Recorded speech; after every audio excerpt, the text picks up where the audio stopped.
ఇలా ఫ్యామిలీతో బయటకు వెళ్ళి మంచిగా టైమ్ స్పెండ్ చేసి చాలా డేస్ అయిపోయింది.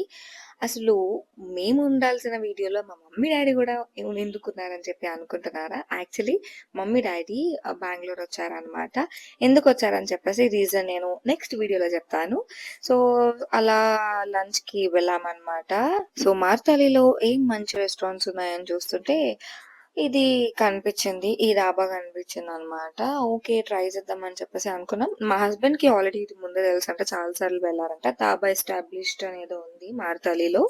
సో, వీళ్ళకి ఐ థింక్ చాలా బ్రాంచెస్ గూడా ఉన్నాయంట.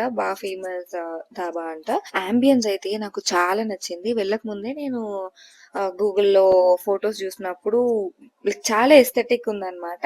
సో, సరే దీనికే వెళ్దాం అని చెప్పేసి వెళ్ళాము. ప్యూర్ ధాబా స్టైల్ అన్నీ మెయింటైన్ చేశారు. ప్లేట్స్, గ్లాసెస్, స్పూన్స్ ఇవన్నీ గూడా చాలా వెయిట్ ఉన్నాయి. అండ్ ఈ కార్నర్ అంతా ఫుల్ సెలబ్రిటీస్ ఫోటోస్ ఉన్నాయన్నమాట. హీరో, హీరోయిన్స్ లైక్ ఇంతకు ముందు ఉండే జనరేషన్ వాళ్ళవన్నమాట. సో, ఈ కార్నర్ గూడా చాలా ఎస్థెటిక్ అనిపించింది. అండ్ అన్ని డిఫరెంట్‌గా ఉన్నాయి. ఇక్కడ చూస్తున్నారు లేడీస్ అండ్ జెంట్స్ నేమ్ కూడా డిఫరెంట్‌గా ఉంది. అండ్ ఫుడ్ వచ్చేలోపు మనకి పాపడ్స్ అవన్నీ కూడా ఇచ్చారు. బట్ నాకు నేను చూసినంత వరకు లైక్ నేను అబ్జర్వ్ చేసినంత వరకు కొంచెం ప్రైజీ అనిపించింది.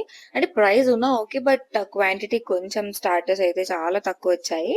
ఇంకలా ఫుడ్‌ని మంచిగా ఎంజాయ్ చేసాము. And of course matka lassi పక్కాగా ట్రై చేయాలి ధాబాలో. మట్కా లస్సీ కూడా చాలా బావుంది. అండ్ అలా మంచి టైమ్ స్పెండ్ చేసాము. కబుర్లు చెప్పుకుంటూ మంచిగా ఫుడ్‌ని కూడా ఎంజాయ్ చేసాము. చాలా డేస్ అయిపోయింది. సో, ఇలా నలుగురం మేము మంచిగా ఒక రెస్టారెంట్‌కి వెళ్ళి పీస్‌ఫుల్‌గా టైమ్ స్పెండ్ చేసి తిని ఆఫ్ కోర్స్ జాబ్స్ పర్పస్ ఇలా కొంచెం ఫ్యామిలీకి దూరంగా ఉంటున్న వాళ్ళందరూ మిస్ అవుతారు ఫ్యామిలీని. సబ్స్క్రైబ్.